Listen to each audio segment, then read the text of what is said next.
I discovered a horrifying secret under a Japanese convenience store. I'd always thought Japan would be the adventure of a lifetime. The allure of a new culture, different food, and an entirely different way of living was too much to resist.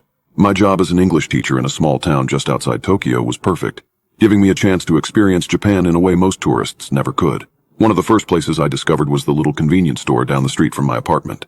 It wasn't a flashy 7-Eleven or a Lawson's, but a small family-run place that had a quaint charm about it.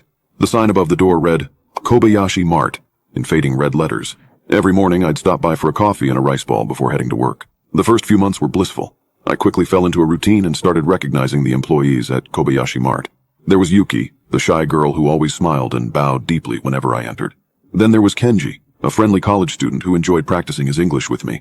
But then, something strange happened. Yuki disappeared. I asked Kenji about her and he shrugged, saying she had probably gone back to her hometown. New faces replaced hers behind the counter, but they never lasted long. At first I didn't think much of it. Turnover is normal in convenience stores, right? One evening after a particularly grueling day at work, I went to Kobayashi Mart for some comfort food. A young man I'd never seen before was at the register. He looked terrified, glancing nervously at the trapdoor behind the counter that I had never noticed before. It struck me as odd, but I brushed it off as the jitters of a new job. I continued my nightly visits and the pattern became impossible to ignore. Every few weeks a new face appeared, looking more frightened than the last. I couldn't shake the feeling that something was terribly wrong. One rainy night, curiosity got the better of me. The store was empty, save for the new girl at the register, who looked as though she might burst into tears at any moment. I pretended to browse the shelves, keeping an eye on her. After a few minutes, she opened the trap door and descended the stairs, leaving the store unattended. Heart pounding, I crept behind the counter and peered down the dark stairway. A faint foul odor wafted up and I felt a chill run down my spine. Ignoring every instinct to turn back, I carefully made my way down the steps, my footsteps muffled by the sound of the rain outside. The basement was dimly lit and I could hear the girl sobbing quietly. As my eyes adjusted to the darkness, I saw her standing before a massive iron door, her back to me. The door creaked open, revealing a cavernous space beyond. She stepped inside and I followed, staying as silent as possible. What I saw next will haunt me forever. In the center of the room was a grotesque creature, its enormous bloated body covered in glistening scales. Rows of sharp teeth lined its gaping maw, and its eyes glowed with a malevolent intelligence. The girl stood frozen, paralyzed with fear. Before I could react, the creature lunged forward and the girl's scream was cut short. I stumbled backward, my breath coming in ragged gasps. I turned and fled up the stairs, my mind racing with terror.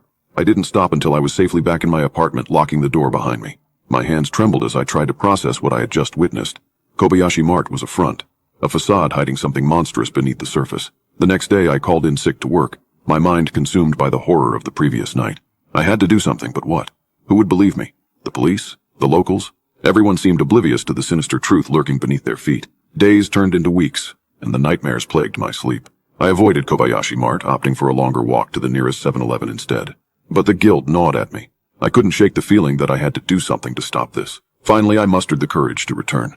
The store looked the same as ever, but I knew better. Another new employee greeted me, her eyes wide with fear. I needed proof, something to show the authorities. As I browsed the shelves, I discreetly took out my phone and began recording. The trapdoor opened and she descended the stairs. I followed, keeping a safe distance. This time I was ready. I captured every detail. The iron door, the cavernous room, the monstrous creature. I fled once more, but this time I had evidence. I took it to the police, my heart pounding with a mix of fear and hope. They were skeptical at first, but the video spoke for itself.